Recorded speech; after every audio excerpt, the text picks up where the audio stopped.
All right, welcome to episode 3 of the Set Breaker podcast. And today we have got Daniel Ma, aka D Ma of Marshall Club. Okay. I like the way you say that. Sounds so much better when you say it. Dude, it's been in my head all day. But yeah, if you guys don't know, Marshall Club has been around for 7 years. 7 years. Oh my 7 gosh, years, right? That's to the point where I have to think about it now. I know, right? 7 years, and they've got 418,000 subscribers on YouTube. I didn't even know that.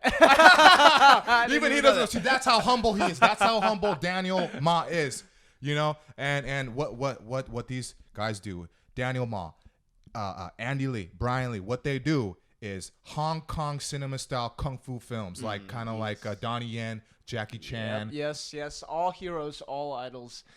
We grew up watching them, you know, like we were kids. We had like that typical Asian kid experience in America, you know, kind of bullied, kind of like outcasted. Even like them coming from Westminster and me coming from Torrance, like you still found a way to feel outcast in elementary school. I was fat as a kid. I was bullied, and I turned to kung fu movies for solace because like Bruce Lee, he doesn't get bullied, you know. He doesn't get made fun of for being Chinese, and he doesn't get, you know, like called fat because he's not fat. But I was fat. So I'm like, dude, how do we fix this? Yeah. And it was like monkey see, monkey do. So I always playing kung fu with my brothers, with my brother, with my dad. And then eventually I started learning martial arts for real. And then when I finally grew up and I found Andy and Brian and I realized we were like-minded people, it's like, dude, we got to make something happen. Wow. And like they grew up the same way. Monkey see, monkey do. So they started playing with a camera when they were kids. I didn't really have access to that stuff. So I was just like learning martial arts, and like they were doing it street style and getting super good. So like by the time I was in college, I started training at a gymnastics gym called Gym Max in Costa Mesa. And like that's where martial artists go to learn flips and stuff, you know, in a way where you're not going to break your neck. And I was like still a little new, so I'd stayed in my own corner because everyone's like super good over there, you know. I was in my corner doing my own thing. Like when they were like going crazy with the flips because I didn't know that much back then, I just started practicing kung fu. And Andy, it's kind of like open gyms. That's where, you know, like b-boys and trickers go to like refine their craft. And so I was at this open gym, and it's kind of like a playground. So even though we're like college people now, we're like grown-ass men, you know, so to speak. But it's still like a very playground-ish environment. So it's like a playground, there's a king of the playground. And Andy was kind of like the guy there, you know? So he's the one who's like killing. Yeah, you know, he's like killing it every single session. So like obviously there's a hierarchy, even though it's unspoken. But he noticed me, you know, practicing kung fu off in the corner. He's like, dude, you do kung fu too? And he's like, we all trick here, but nobody does kung fu anymore. And it turns out he was like really into Chinese martial arts. So like we started trading forms, started hanging out, and we realized that it wasn't just flipping and tricking that was our common core. It was martial arts. And I found out that sorry, I like totally went off it. Dude, this is about you, man. You're the guest. Whatever. Now it's my turn. No. Yeah, people heard enough from me.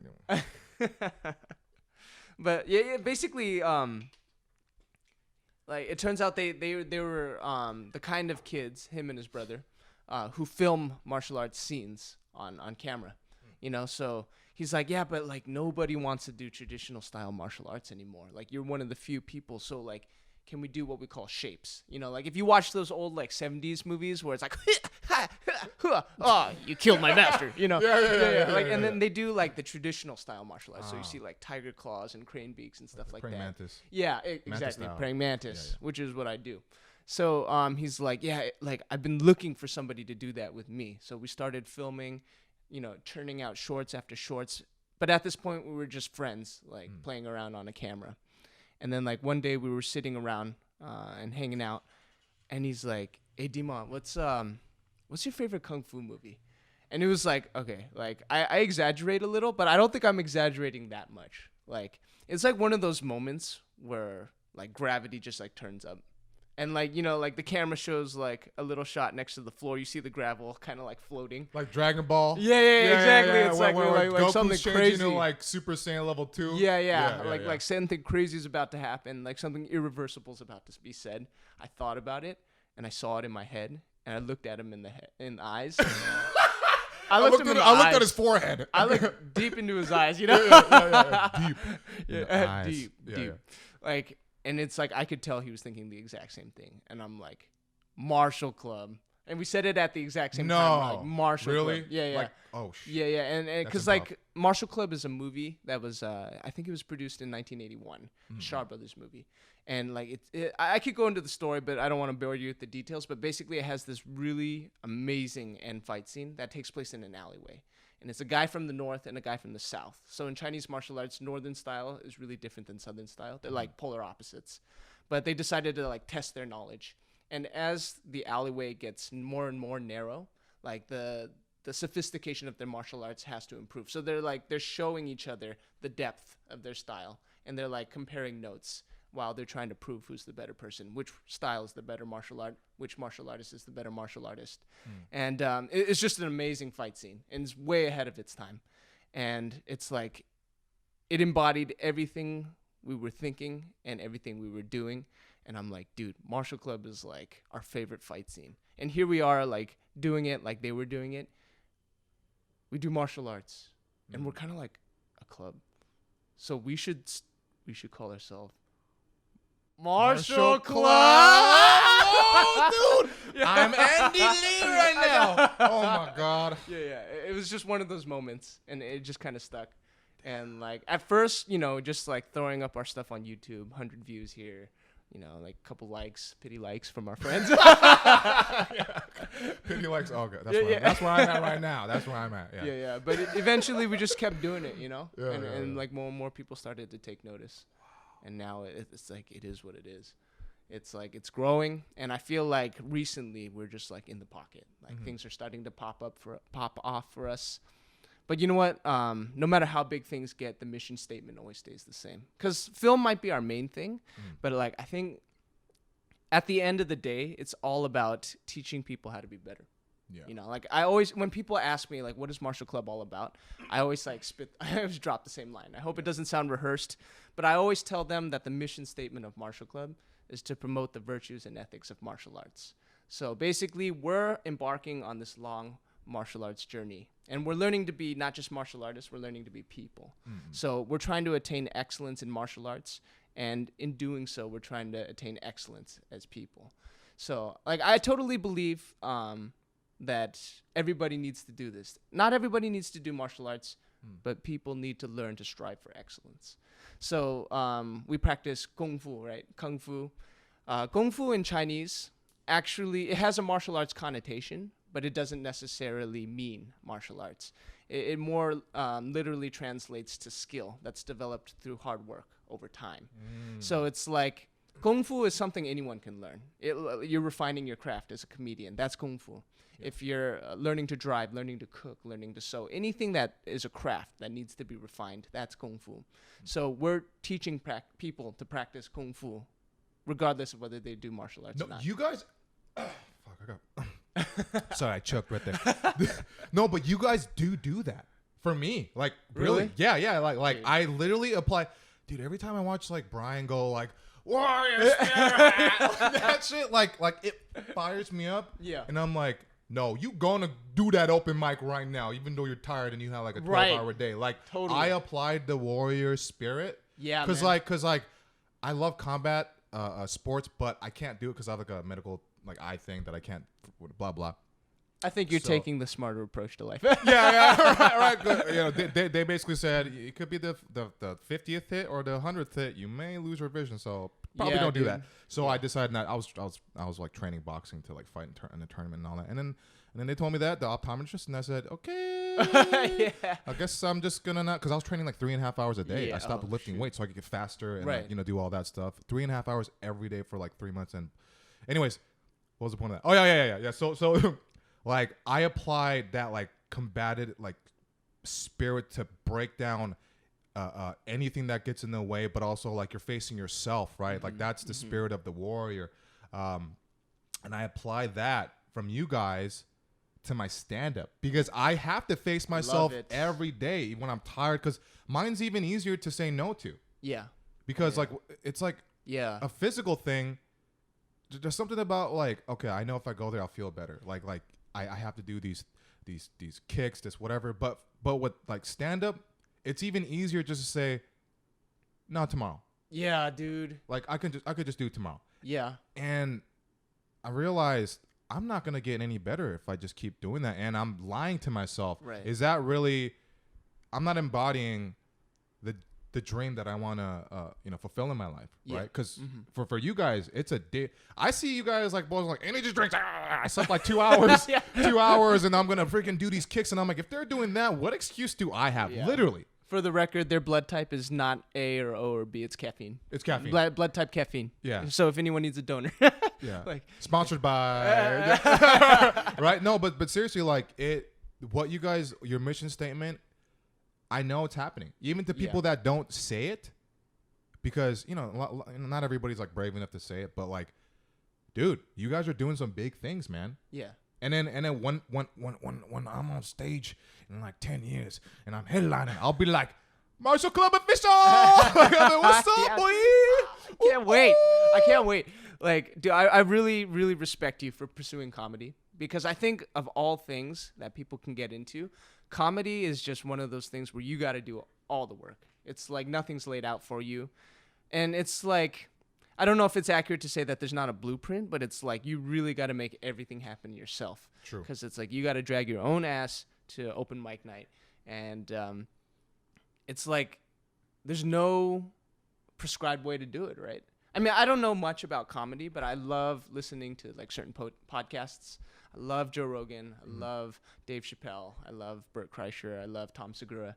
And I hear them talk about the process all the time. And like, it's right. They're totally working out. It's training, It is. And like I feel like more than that, you got to have like a certain mind for it. They always say you got to have like a dark mind. But I think definitely you got to see the world a certain way. And then you also have to be, it just seems to me like you have to be kind of contrarian in the way you think. It's like you can't just agree with things. That is very, very true. But I think that also ties in with the whole martial arts journey of what you guys do with like for instance, tricking, right? Yeah. You try to work on, I'm just going to make up a name. Sure. Like corkscrew swirl. That's a real move. Is it? Okay. Is swirl? Nah. Just corkscrew? That's a variation that I'll invent tomorrow. Okay, cool. Thank you for me. Name it after me. But like, you don't get that in the first try. Right. Yeah. Like, how long does it take sometimes for like these tricks? Yeah. Right? You do the same thing over and over, right? Right. Totally. Lots of repetition. But you know what the interesting thing about tricking, and I think you'll probably find examples of this in everything. Yeah. It depends on you, So some people are just inexplicably good. And other people, like, they'll try for a lifetime and barely get anywhere. And it's like... That is depressing. Yeah, I know. But that's true, yeah. Yeah. Inequality of outcome. Because, like, honestly, I've been... when did I start? I started tricking in 2009. It's been 10 years. Wow. And, like, no joke, there are kids who are, like, 9 years old who have gotten not only to where I am, but way past where I am in, like, 2 years. Like, there are kids out there who dwarf me in terms of talent. And they've only been training. And yeah. So the training. Yeah. Like, honestly, there are kids who have gotten way past me in a fraction of the time that I've been doing it. But like, I could be bummed out about that. Like now I open my Instagram, I go on YouTube and I look up tricking today, and it is crazy. Like there are kids who can like spin and like they can like flip in the air and like spin like 3 times. And yeah. And like I will never like I have doubts of whether I can even get to 2. But I could sit here and like let that disappoint me or get me down. But really it's not about what you can do. It's about the process. It's about the fact that you tried and the fact that you accomplished. And it's not about how fast you get it. It's about how much time and effort you poured into it and like seeing, what you churned out at the end of the day. Like I've always believed that that's been the important thing. Like it's not the destination, it's the journey. Not to be cliche, but it's totally true. It is. I don't know what's going on with my throat today, but I have that effect on people. Yeah, damn, because when you look like Nick Jonas, right? Stare at the camera. Doesn't he look like a Chinese Nick Jonas every time I see him? Even with especially with the hair today. I tripped on some mud. I got some stuff on my face, but I've gotten that so many times. Like, that's crazy, dude. Yeah. Yeah, I'm like, it's gotten to the point where I don't like cringe when I hear it anymore. Like, I actually kind of take it as a compliment. It's a good thing. You're he's a good-looking guy. Look at him. Look at his face. This guy is Look at his face. Trying to wine and dine me with his words. Shit, man. Give me a couple years for when I get more money. I could take you to like Costco. Oh hot dogs. shit. Costco hot dogs, man. Dude, I've waited my whole life for someone to tell me that, dude. It's the simple things, you know. Yeah, dude. But yeah, you know, that's because I started pursuing my journey at the age of 29. I didn't even come to the realization of it until like full realization until 29, 1 year ago. So this is my 1 year anniversary of doing stand up. Dude, and congratulations. Dude, thank you.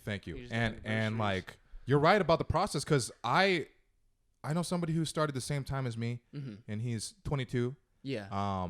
He's an awesome dude. And he's done like so much and he's 8 years younger than me. Yeah. So, you know, if I focused on that, I might stop. But just as you said, it's about the process. It's about how much better have I gotten. Yeah. Like not this comparison of what did I accomplish in terms of like on paper type stuff. No, it's really, for me, it's 100% about the craft and the skill. Like I pride myself on how far I've come, and it's just really amazing to see. Because I mean, 10 years for you, and you have video evidence of that. That's got to be some crazy stuff looking back on it, right? It's a trip, dude. Yeah, it's got to be fucking crazy, you know. Yeah. So how do you? Okay, so like, how does your body feel now compared to like 10 years ago? Okay. Yeah. So I just turned 30. And for me, it was like a huge milestone isn't the right word because I didn't go into age 30 with a lot of optimism. Yeah. Because like it's kind of like what you were saying, you know, about the age thing. Like for a lot of things that we do, there's like a proper age to do it, right? You know. Yes. Like in combat sports, there's your prime years, usually around age 30. But it's like if you want to be successful, you need to have started when you were like 5, you know? Yeah. Like that's the case for a lot of things. Even I entered the world of tricking a little bit late, you know. I started when I was 18, 19. And like that doesn't seem... That's late? Apparently that's late because like kids are starting when they're like 5 now. Oh, and like like people are starting really, really young, younger and younger. And but you know, I digress. The point is like age 30 is considered, you know, old for a lot of these things, especially martial arts, especially if it's martial arts where you compete or anything like that. But it's not old at all. It's I'm realizing that it's a mindset, and I think it was just the big 3-0, the idea of the big 3-0 that was like causing me to you know, question myself. How much longer do I have to do this kind of thing? And of course, like the human tendency is to compare yourself to other people. We're kind of doing something similar to what Jackie Chan did. When he was 24, he already started Drunken Master. And we're like, dude, we're 6 years behind. But I stopped myself there because it's like, you're not Jackie Chan. And no one ever got anywhere trying to be somebody else. You know, I think that like the one thing I've been realizing lately is that the key to success is to break the mold. Okay, like so to just drop some martial arts movie history on you. Bruce Lee is the guy who kind of like made the kung fu movie. He was like that king of kung fu. Before him, there were movies with martial arts, but there weren't martial arts movies. You know, he really, really made something happen, and that was him breaking the mold. People didn't like think that you could break box office records by like making a movie about you kicking asses, you know? Sorry, people didn't think you could bake cookies, but you know what? It's possible. You could bake cookies if you put your mind to it. Put your mind to it. Get that chocolate chip. Get chocolate chip. Oh yeah, I was giving you a history lesson on history. Chinese martial arts. The point I was making was that nobody ever got anywhere by trying to be somebody else, and that the key to success is figuring out how to break the mold. You still got to be like fundamental. You still got to like go according to like some kind of truth, some kind of what works, right? Like the base, like structure. Yeah, exactly. Yeah. Like, because like, Bruce Lee broke the mold by establishing what we now know as the Kung Fu movie. Back then, people were like, no, people want guns, people want revenge. He had all of those things. What? Why do you sound like you're like a Mexican gangster from East LA? People want guns, dog. People want knives. I'm like, hey, come on. I think that's just like, it's a martial club thing. Like, when we're ever saying something like sarcastically, we always like, I think it's just a function of where they grew up. Yeah, or South Park. Yeah. Oh, that too. Yeah. Yeah. Yeah. For those of you guys who don't know, Andy Lee and Brian Lee, like when we're just talking amongst us, it's not Andy and it's not Brian, it's Kenny. Because it's not just Kenny, it's Kenny.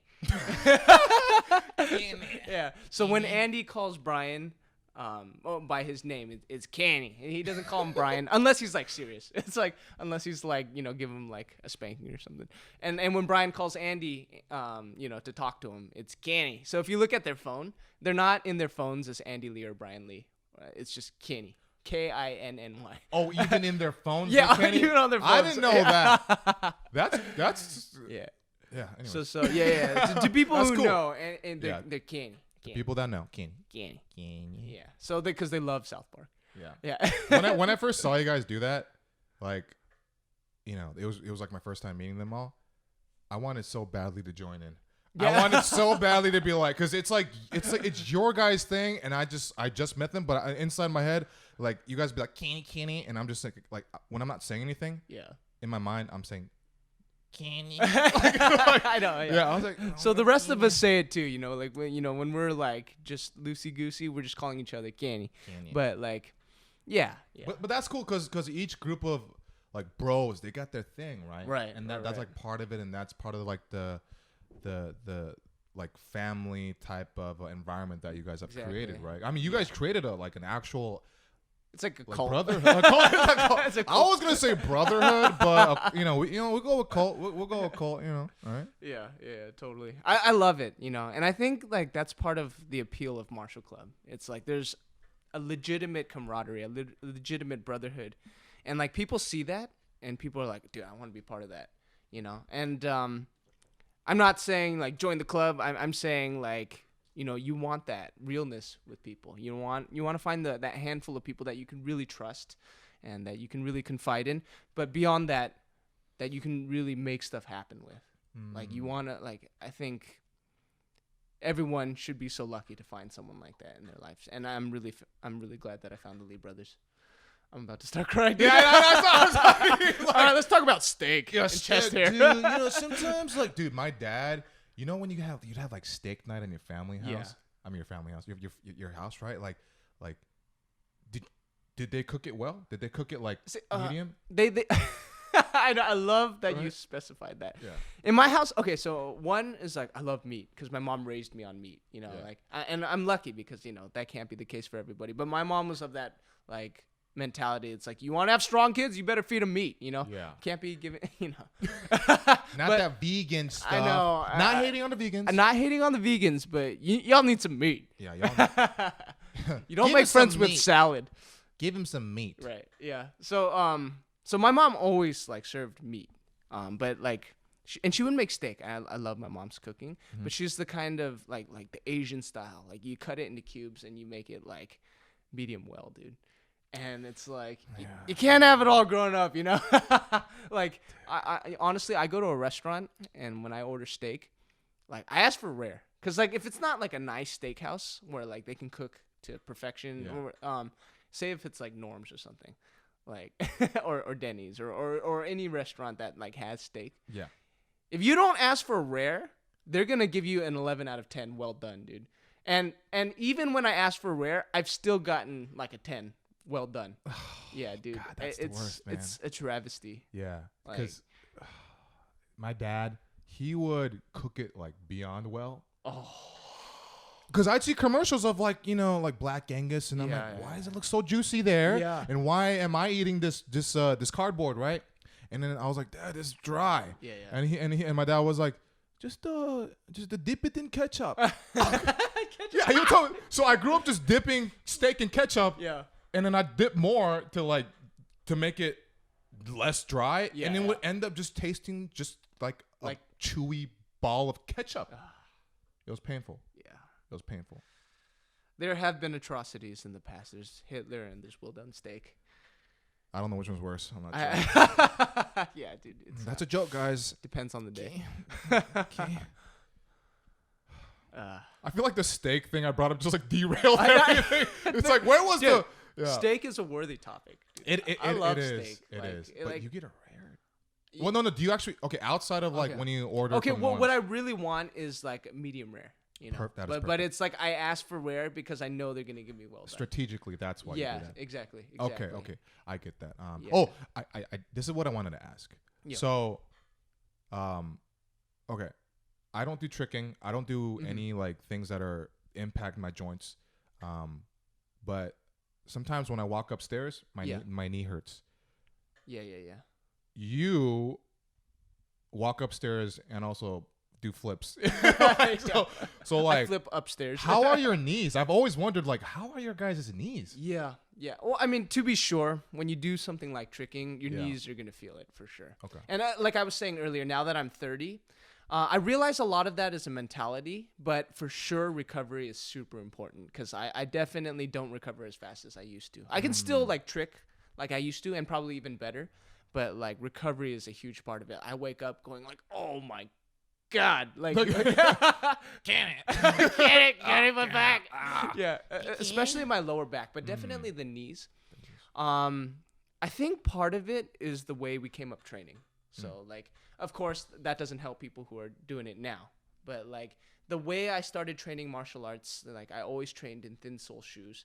What that did was that taught me ankle mobility and how to be light on my feet. And like I think one of the most important thing in any physical activity is learning how to be light on your feet.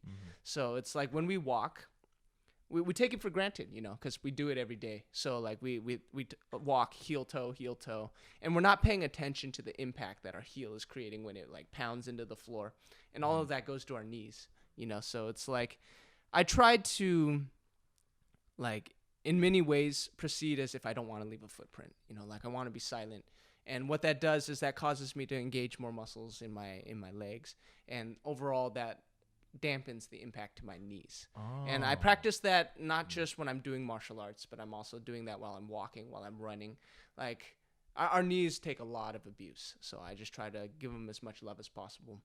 Definitely devoting enough time to recovery is important. Stretching, and also just taking time to decompress and resting like when your body needs the rest. So it's a matter of listening to the body and just treating it right. Yeah.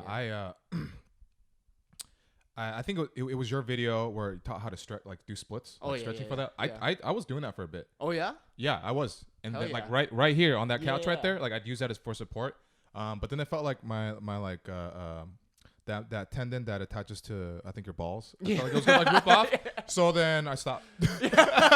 But now it's I have even less mobility, so I need to start doing that again because you know I'm 30 as well, and Right. I'm starting to feel things here and there. Yeah. Like my Yeah, elbow yeah, from when yeah. I was boxing. Like you know, I was telling you like 3.5 hours a day. It's a lot of I boxing. I feel, dude. It is like I feel my left elbow. Yeah. Because from throwing jabs all day, sure. and there was times I definitely was not throwing it in with the right form for sure.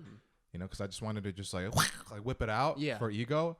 But now I feel it. Yeah. I feel it, and I haven't boxed in like years. You know? Yeah, totally. Recovery is so good, and form, like you know, how they Form. say Yeah, like yeah, an yeah. ounce of prevention, pound of cure, all that. Totally true, especially in physical activity, especially in combat sports and martial arts. Like if you start right with the proper form and the right fundamentals, like it makes a difference in the long run how much damage you take. Yeah. Both like from another person and the damage that we inflict on ourselves. Yes. It's like fundamentals. Are you Year of the Horse? I'm not. I'm Year of the Snake actually. Okay. But I wish I was Year of the Horse. Yeah, It would be so. I already knew proper. you were Year of the Snake because we were born in the same year. But the reason why I asked is because like, especially for an Asian guy, you got some horse legs, dude. Like you got some big legs, man. Incidentally, my last name Ma means horse. Did you know that? No, I didn't. No, yeah. Yeah, Ma means horse. So like that's why like when people make horse jokes, I'm like, I love horse puns, dude. Dude, I think you were born So, like you were meant for that. Like I don't know if that's a coincidence. Yeah. Yeah. Yeah, I love like those little synchronicities in life, you know. Mm-hmm. Like Bruce Lee, his name is Lei Xiu Long, which means little dragon. Yeah. He was born in the year of the dragon, in the month of the dragon, in the hour of the dragon, in the middle of the dragon, of the second of the dragon. But Enter the dragon. Yeah. Enter the dragon. Dude. Yeah. Like there's that like strong dragon theme in his life, which is why. Yeah. And that's why Jackie Chan, his Chinese name is Xing Long, which means becoming the dragon. Because when Bruce Lee died, what I was saying earlier was Bruce Lee was a box office juggernaut. So he established a new thing in movies, and every one of his movies smashed the box office record that came before it. So he was such a cash cow that when he died, all the movie studios in Hong Kong were like, crap, what do we do? Yeah. So they went out and they set out immediately looking for the next Bruce Lee. So that started what's commonly known as the Bruceploitation era. Because like suddenly there were like movies everywhere about Bruce Lee and Bruce Lee and Bruce Leroy and all these people because they needed to clone Bruce Lee. And all these movies were shitty. Yeah. Like super, super shitty. And Jackie Chan actually started off as a Bruce clone. Mm-hmm. I forgot what his like Bruce tag was, but basically he realized like this isn't working. Like I'm box office poison, so like unless I do something, nothing can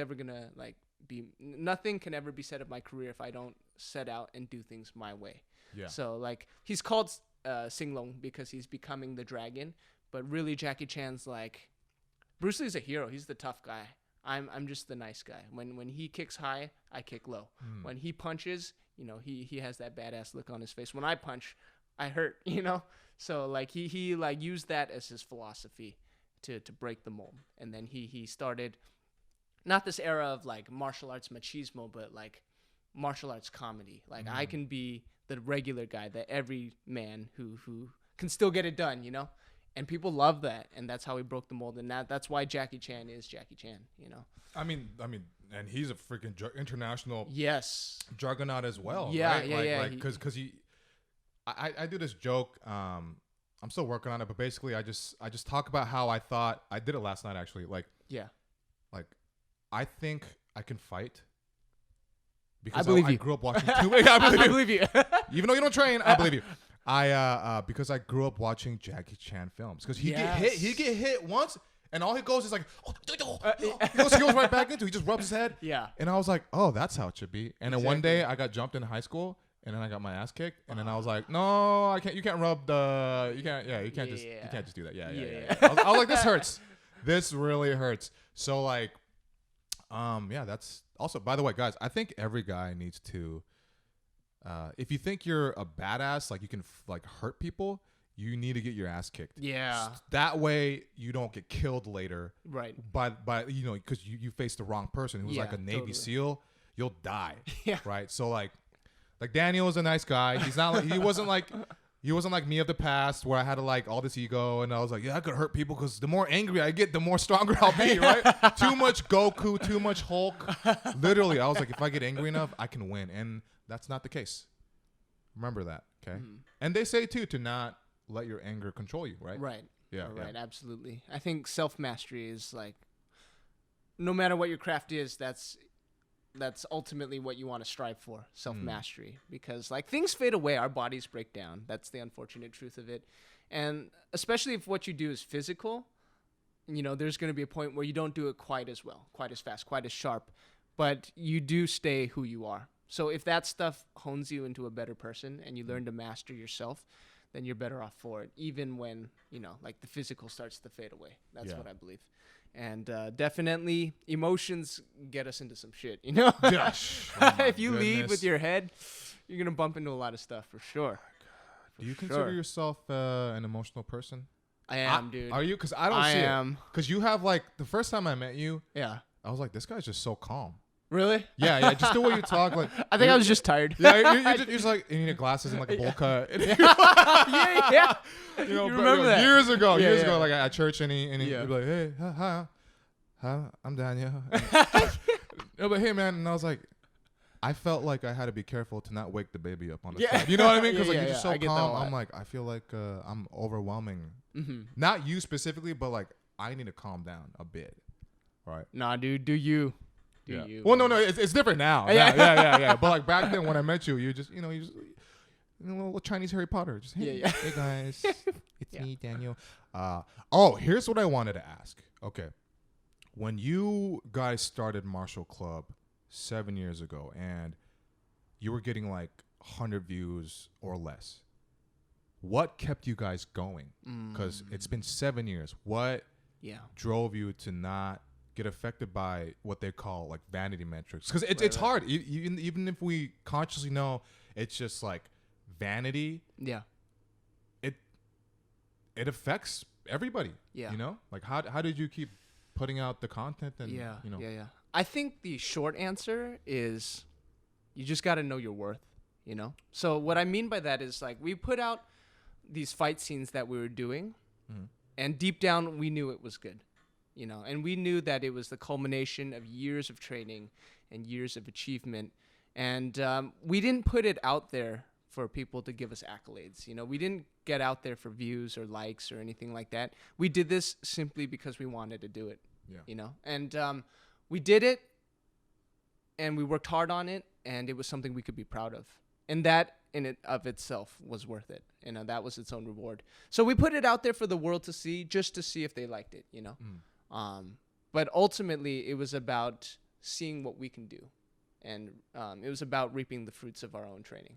Wow. Yeah, and it's still that. You know, like of course now we keep we keep you guys in mind. We want to give you guys stuff you actually want to see, but still, it's all about seeing what we can do. It's about pushing our own limits and seeing what our own hard work has, you know, has given birth to. Yeah, because I see it, man. Like, you know, I've been watching you guys for a while now, and your production value, not just the production value, but like the quality of you know, like the choreography with the cuts of the, you know, like the camera. It's even more like streamlined and smooth. Yeah. And it's really impressive. Thanks, man. Thanks. It really is. And I still love that Marvel.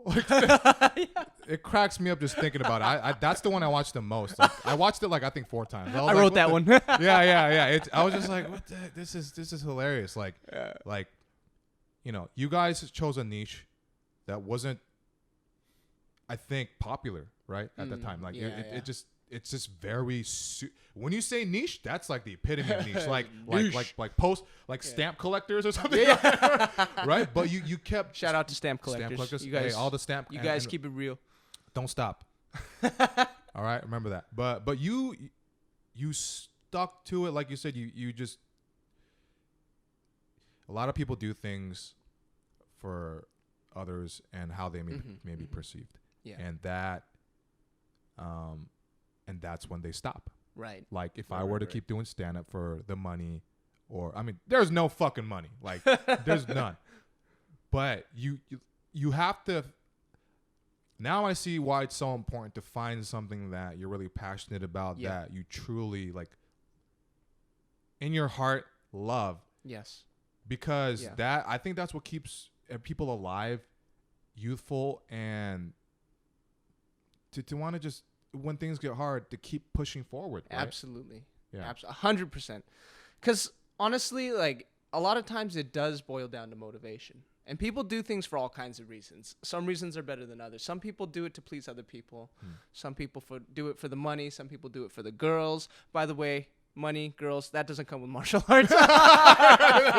It's like, I want to be able to do a backflip because I want to impress girls. Girls are not into guys you can trick, dude.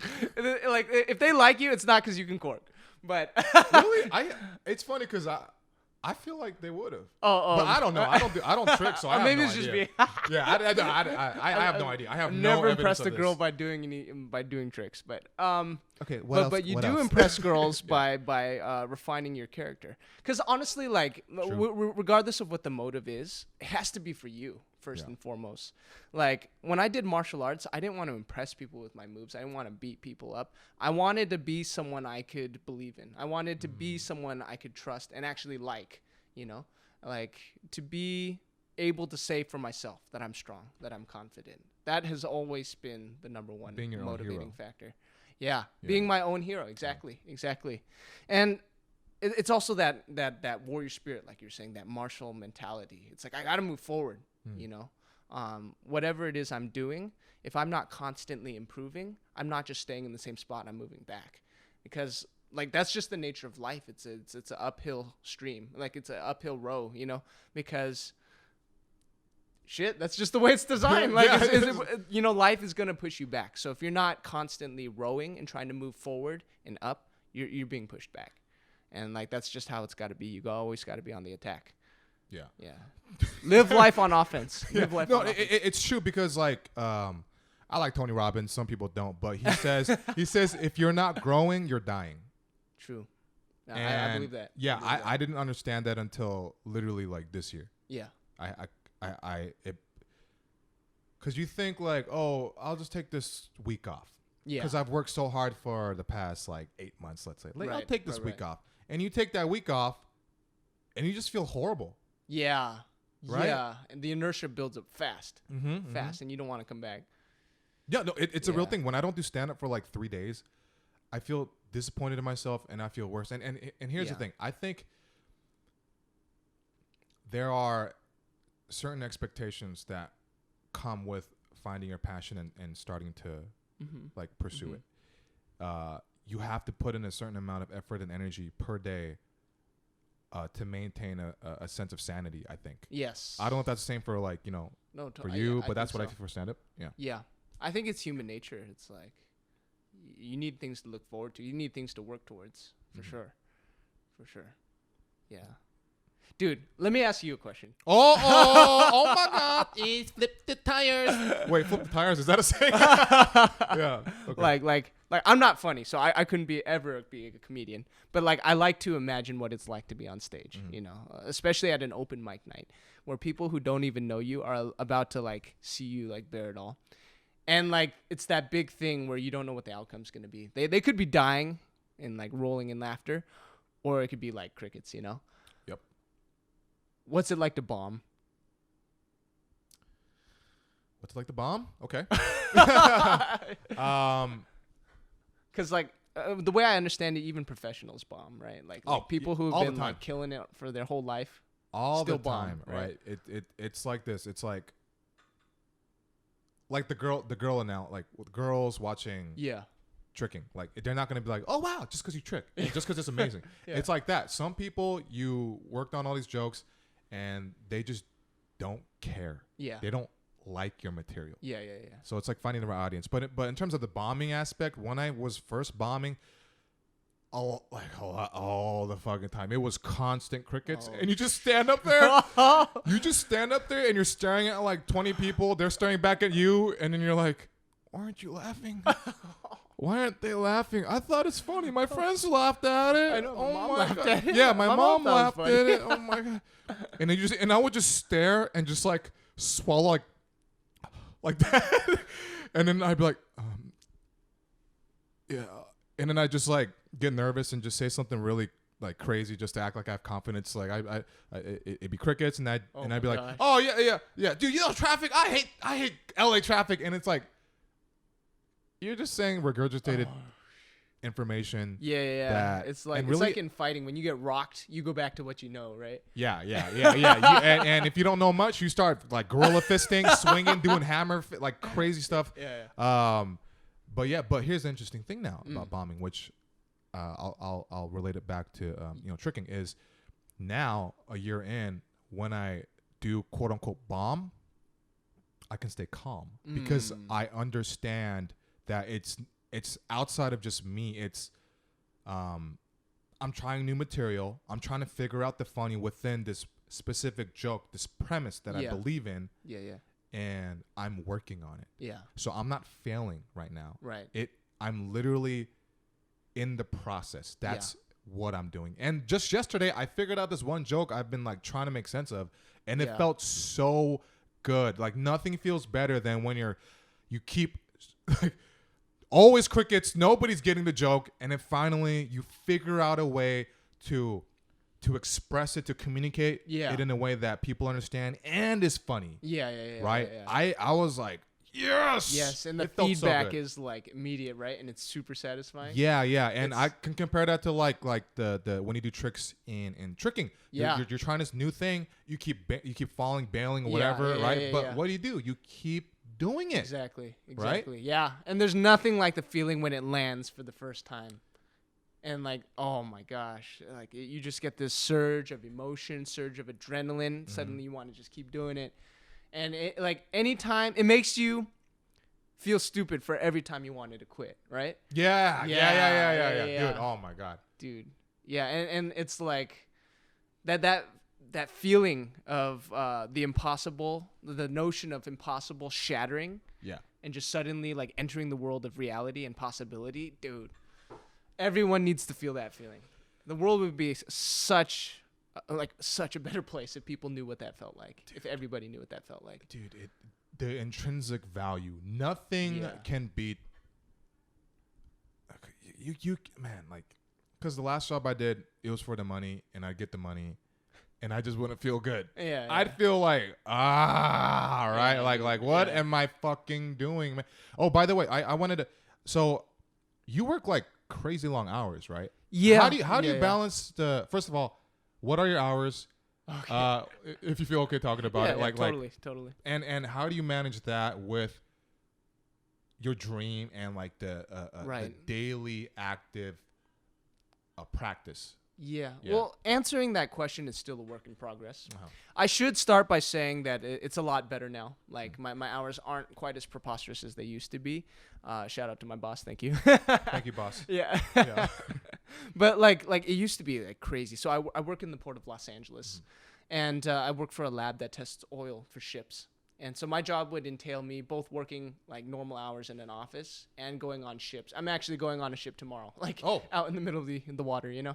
Wow. Like yeah. So what that meant was that there was a period where I was like working like 60-hour weeks, like pretty 60? consistently, you know. Jeez. Yeah, it's demanding. Like just having a regular full-time job and finding time to do what you love is a tall order.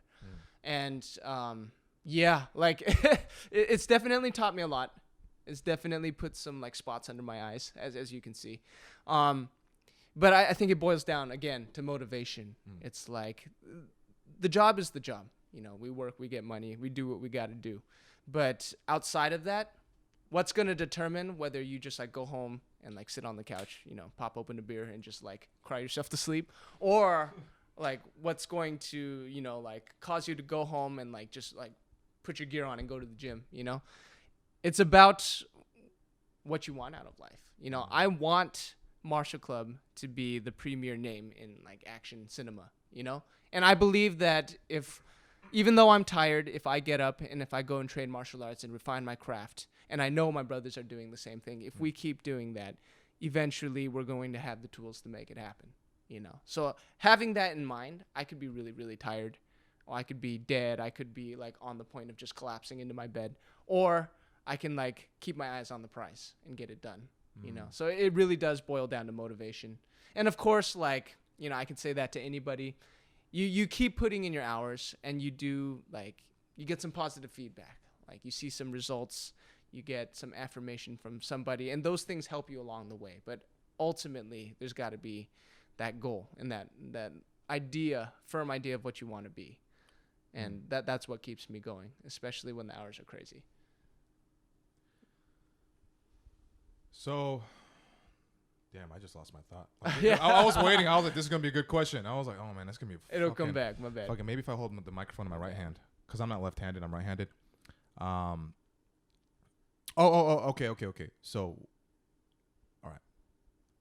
What is your dream? Like, specific dream, like, don't put, like, reality into it. Like, Right. yeah, what is that dream? Yeah. Ooh, okay. I know. I know. Okay. No. There's this thing. So, if you were to go on my Facebook and see like my pages, there's the obvious ones. There's like Martial Club. There's like my like Demon from Martial Club, my individual page. Like those are things you'd expect. But there's actually this really old one. It's probably covered in layers of, you know, virtual cobwebs by now. It's called 540 Cairo. And remember, like back when we met in church, like that was Cairo, right? So I came up with this concept called 540 Cairo, and I still hope that one day it'll manifest in some way, shape, or form. Maybe not under the same name, but my concept with that was to start a movement. You know, a community of people who devote themselves to their craft. You know, of course, I did it with tricking in mind and martial arts in mind, but I wanted this to be a place where b-boys can come and practice and be the best b-boy they can be, where people can box and be the best boxer they can be, where people can practice their comedy and be the best comedian they can be. Basically, it was a community, a tight-knit group that met regularly and just created this culture of refining their craft in a way that pleases God. Because even though I talk like a sailor from time to time, I'm a Christian first and foremost. Yeah. So my dream is to form this community where people strive for excellence in every sense of the word, where they can learn to have abundant lives, both as people, both like in their bodies, in their spirits, in their minds.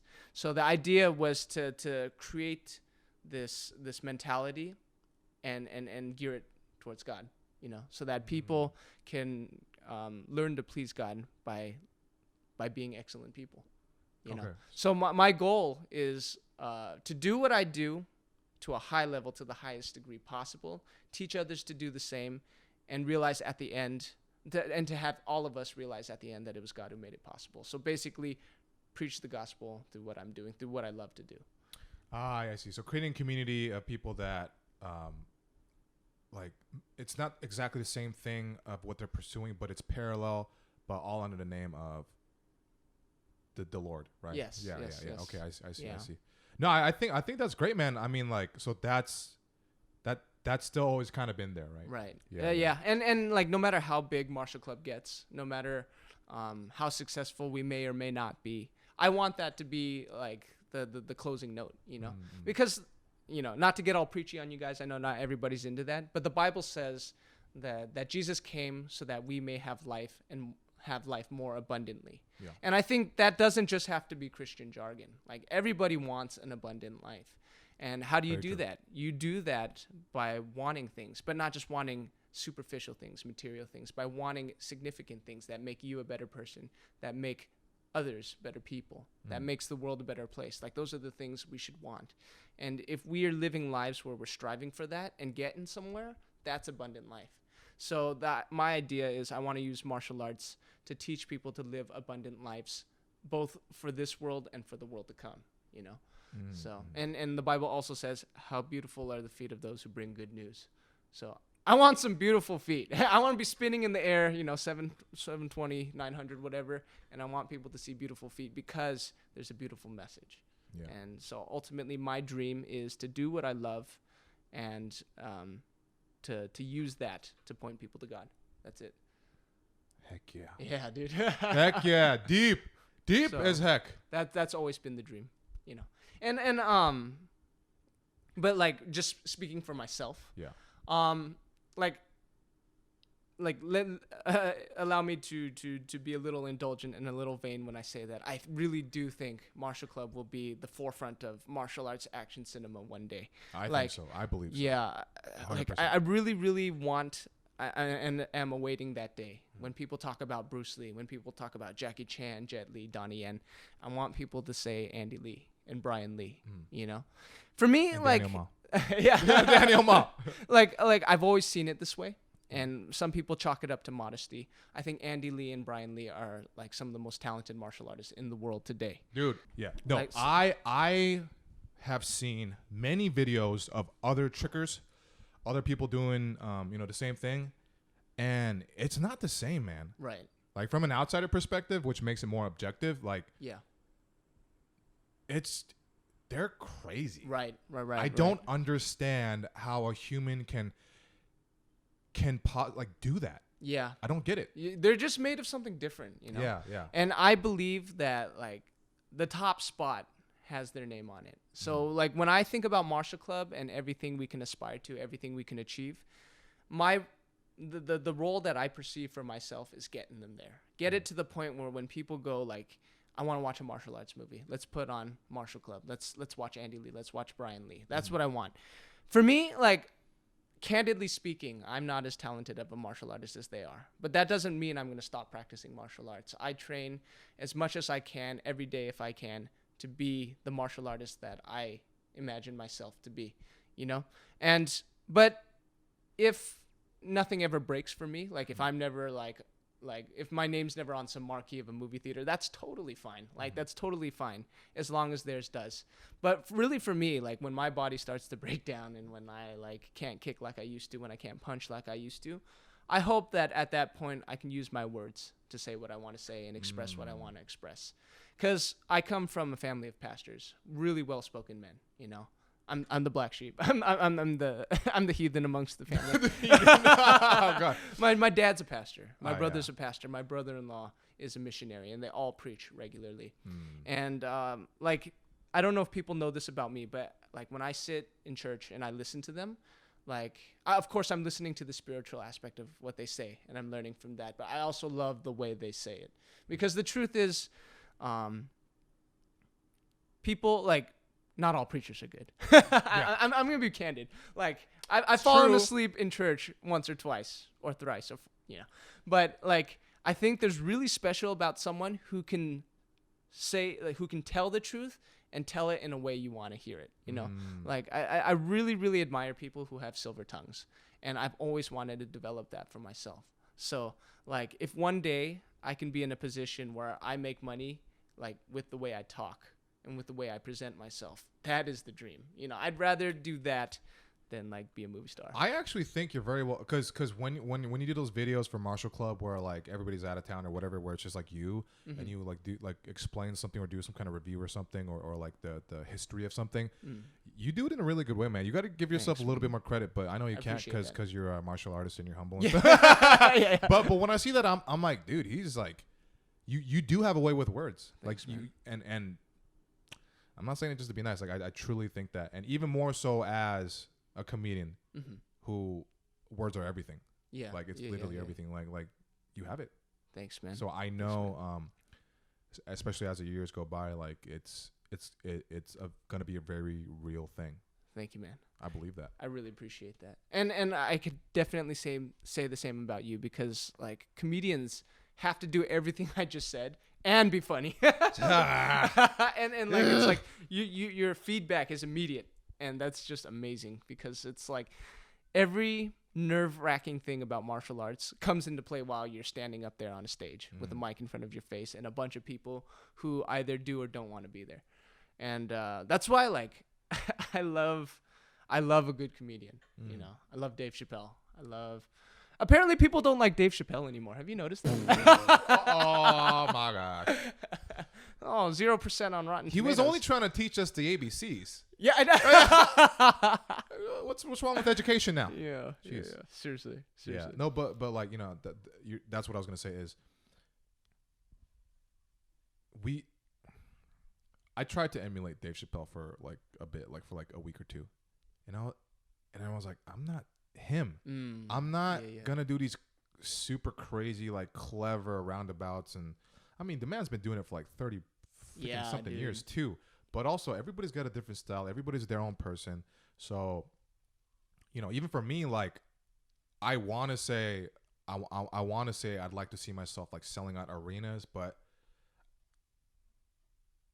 if that doesn't happen, as long as I can keep doing this, and I'd be happy with like filling out like a smaller club. Yeah. But like everybody's there just to see me. Yeah. You know, and I get to do what I love. Yeah. It doesn't have to be like 50,000 people. But don't get me wrong, like I'm so extroverted. I get so high off of that energy. If that were to be the case ever, or even just opening for somebody like that, like I'm fine with that as long as I can continue to do what I love. Yeah.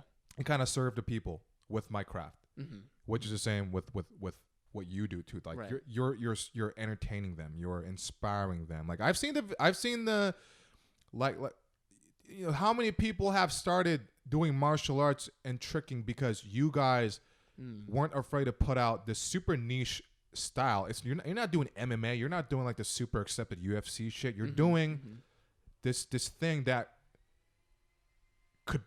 potentially have been like forgotten completely, Right. especially in America. Right. Absolutely. Absolutely. Even know? in China, even at the source. Even in China too. Yeah. Oh, no. Like Chinese martial arts in general, like used to enjoy a very like prestigious place in Chinese culture. That's going away. You know, like it's gotten to the point where like China used to be the home of Kung Fu. That's where people go to learn the top-notch martial arts in the world. Not so anymore. And it's just not worth the same thing. Taekwondo is more popular in China than Really? Wushu, than Kung Fu. Yeah. I actually And- like and- popcorn with the kimchi. I'm just saying. I'm not kidding you. I don't know why, but I'm Dang, just. some I know blasphemy blasphemy. up I in know here. blasphemous. Dude, that's some subversive I know, dude. subversive shit. I know, right? Yeah. No, like basically the values behind it, the self-determination, you know, like determination. Like people don't care about that anymore because it doesn't make you money. You know, you can go to your mom and go like, "Oh, I got my black belt." It's like, "Oh, okay, good. Are you a doctor yet?" Yeah, Like, like it's totally like that. It's like losing its place. And it's to the point where if you want to learn premier Chinese martial arts, sometimes you got to look outside of China. That's weird. It's really weird. Of course, like the Chinese martial artists are still the best at Chinese martial arts, but like sometimes that premium instruction's going to come from somewhere else. But more importantly, it's like people just don't understand the value of it anymore.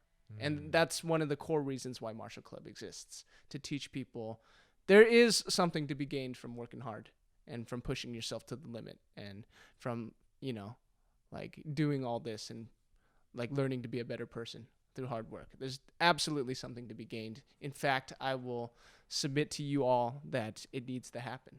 You know, like these are things that we need to learn as a human race. Okay. Do you have what's something you can tell the people that are listening now if there's something that they want to do, but they feel like people won't understand, or that they're alone, or that they maybe even shouldn't do it for whatever reason? What can you tell them? Right. Let me think about that. I made it super broad and generalized, so it's but- really hard to answer. I know that. No, more so because the gravity just like turned up. Because like I feel like whatever I say is important, and I hope people take it to heart.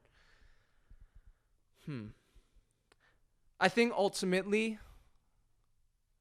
you need to be able to envision this ideal version of yourself. And you need to like be sure that whatever it is you're thinking about doing is going to contribute to making that person a reality. And you know, ultimately it has to be for you. It can't be for other people, because you know, people go away for various reasons. So true. But at the end of the day, you're left with yourself. So it's like, did what I put all this time and effort into, was that for someone else, or was that for me? Was it for that one person who's not here anymore? Or was it for me who's still here, who I still have to deal with at the end of the day?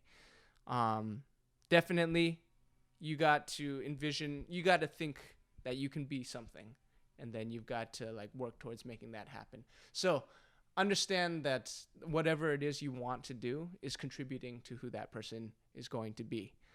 And I'm sorry, what was the second part of your question? No, it's good. Basically, yeah. I'll add to that. Yeah. To be able to give back, to be happy to begin with, and then when you're happy, you can really give back even more to the people. Right. It requires an element of selfishness. Right. It truly does. Yeah. And even if that means going against, this is not what Daniel's saying, this is what I'm saying, going against what your parents' wishes are. Like truly, like if I kept doing what my parents wished, I would be the saddest, like most miserable person in the fucking world. And I would not want to be on this earth. It's a fact. Okay, this is I feel like I'm like trying to like tell people to do what you want to fucking do. You parents go away, people go away. Yeah. It's a you really it sounds like it's like we're being like morbid and whatever, but it's a fucking truth. Yeah. Right? And because at the end of the day, you got to do right by you. And that's why I want to emphasize this notion of self, not to be selfish, not to be like flippant with the feelings and the wishes of other people. But it really does have to be about you. And not only that, like, that's your key to success. Because my belief is that if you want to be good at anything, you have to absorb that ish into yourself. It has to be part of your DNA. You have to identify with it on a very deep level. Only then can you really, really like reach heights. Because for example, if I'm trying to learn another language, if I'm trying to speak Spanish, if I don't in my mind embody like the cultural aspect and the identity of someone who speaks Spanish, I'll always like, maybe I'll learn the language, but I'll never speak it like a native speaker speaks it. If I'm trying to do Kung Fu and like it's not in my blood, not in my DNA, then I will never amount to anything. I'll just look like some goofy dude doing these postures from 2,000 years ago. Like, you really, really have to embody it and absorb it into the deepest facet of yourself. Like, for sure, like, same with comedy, same with acting, same with anything. Like, if it's not a part of you to the minute, you know, like, if it's not in between your atoms, basically, like, you'll never fully embrace it. You'll never fully get anywhere. Yeah, for sure. That is true. So, Mr. Ma? Yes. Mr. D Ma? Yeah. Year of the Not Horse. Thank you so much for coming. Thank you very much. I appreciate your time. And guys, if you haven't checked out Martial Club yet, you can check them out at... You can find us everywhere. Martial Club is on YouTube. Subscribe to us on YouTube for some kick-ass martial arts content. Follow us on Facebook. Like us on Facebook. Follow us on Instagram. We all have our individual accounts. What's your individual account? My individual handle is DMA from Martial Club because I'm DMA from Martial Club. That is. Follow Andy Lee. He's Martial Club official. I think with the _ Martial Club official _ something like that. Yeah. Brian Lee is Brian Demon Wolf Lee. You can find us all on Instagram. You will. The entertainment never stops. Yeah, and they post often, all the time, and it's not only is it entertaining, but it's very inspiring and motivational, and you can see what's possible if you keep pushing and you believe in yourself and you don't stop. Persistence is key. Do what the fuck you want.